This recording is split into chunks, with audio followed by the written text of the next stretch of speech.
भूतिया शेर। शेरपुर गांव के बच्चे, बूढ़े और जवान धीरे धीरे गायब होने लगे थे, लेकिन कोई नहीं समझ पा रहा था कि ये सब कहाँ गायब हो रहे हैं। तभी गांव की एक औरत अपने बेटे की तलाश करती है। अरे, किसी ने मेरे बेटे को देखा है क्या? वो कल रात से मिल नहीं रहा है। आखिरी बार तुमने उसे कब देखा था? वो कल रात हम सब लोग सोए थे, लेकिन जब मैं सुबह उठी तो मेरा बेटा वहाँ नहीं मिला। अच्छा, ये बताओ, तुम्हारे बेटे ने रात को क्या पहना था? मेरे बेटे ने रात को पीले रंग की शर्ट पहनी थी और वो उसे ही पहनकर सो गया था। तभी हरिलाल काका वहां आ जाते हैं। उनके हाथ में एक पीले रंग की शर्ट थी, जिसे देखकर रामवती बोलती है, ये पीले रंग की शर्ट जो हरीलाल काका पर है, कहीं ये तेरे बेटे की तो नहीं?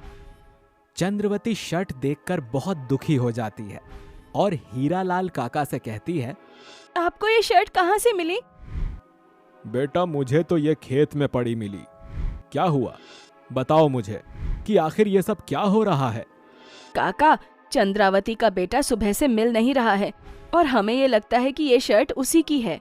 तभी रामू वहां हाथ में चप्पल लिए आता है, जिसे देखकर रामवती उससे पूछती है, अरे रामू भैया, ये चप्पल आपको कहाँ मिली? ये तो चंद्रावती के लड़के की लग रही है। मुझे ये चप्पल हीरामल के खेत में पड़ी हुई मिली। इतना सुनकर चंद्रावती डर जाती है और रोते हुए बोलती है, हे भगवान, क्या हुआ है मेरे बच्चे को? कौन ले गया उसे? फिर गांव वाले खेत के आसपास बच्चे को तलाशते हैं, लेकिन उन्हें कुछ नहीं मिलता।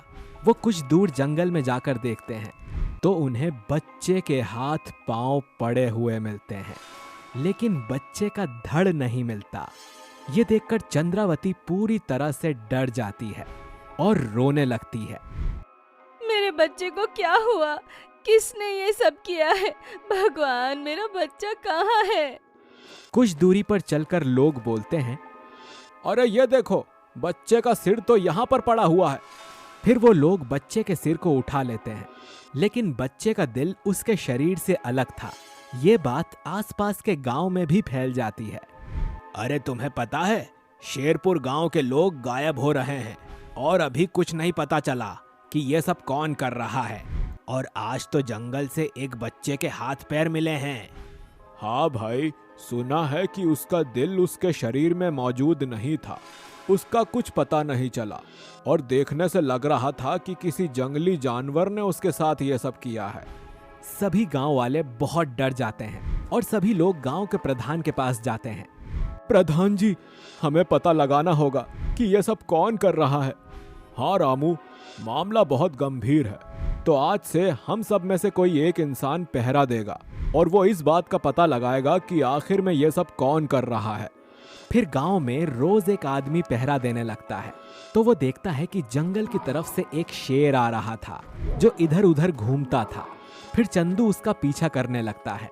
शेर एक घर के दरवाजे के सामने आकर रुक जाता है और फिर देखते ही देखते उसका आधा शरीर इंसान का और आधा शेर का बन जाता है और फिर वो दरवाजा खोल देता है। अंदर जाकर वो एक बच्चे को उठा लेता है। आज तू मेरा खाना बनेगा।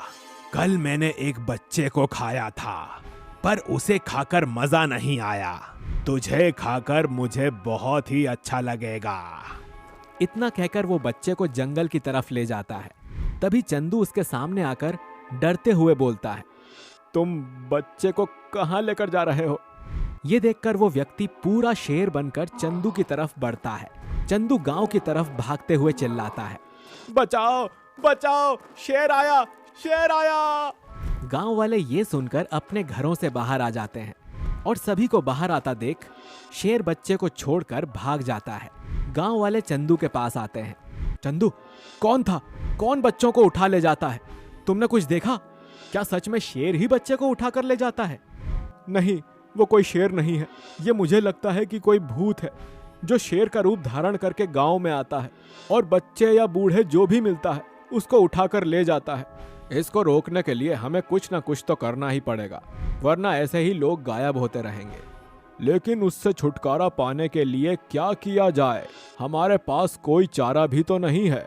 हमें बस इतना ही करना होगा कि रात में कोई भी बाहर ना निकले और सभी लोग अपने दरवाजे और खिड़कियों को अच्छी तरह से बंद कर लें।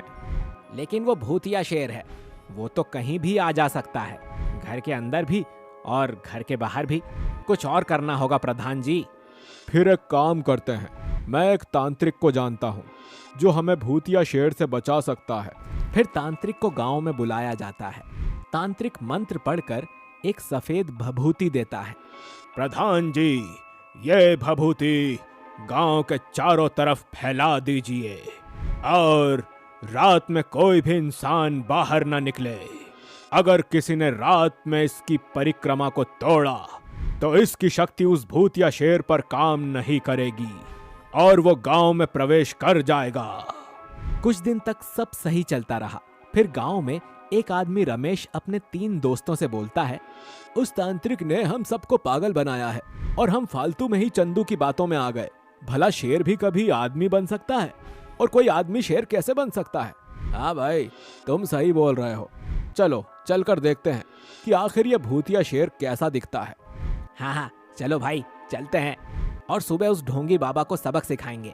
और फिर तीनों दोस्त जवानी के नशे में रात में जंगल की तरफ चल पड़ते हैं, जिससे वो लोग तांत्रिक को दिए भभूति के वचन को तोड़ देते हैं और रात में जंगल के अंदर चले जाते हैं, जहां उन्हें एक व्यक्ति खड़ा हुआ दिखाई देता है।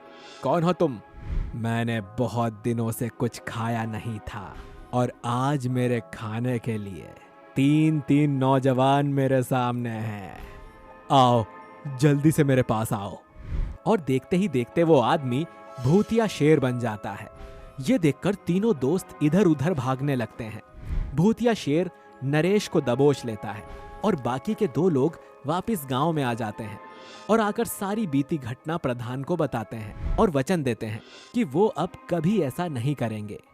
ठीक है, दोबारा से तांत्रिक बाबा को बुलवाया जाए। फिर प्रधान तांत्रिक को बुलाता है और फिर से परिक्रमा करता है। तांत्रिक हाथ में जादू की भभूति लेकर पूरे गांव में छिड़क देता है।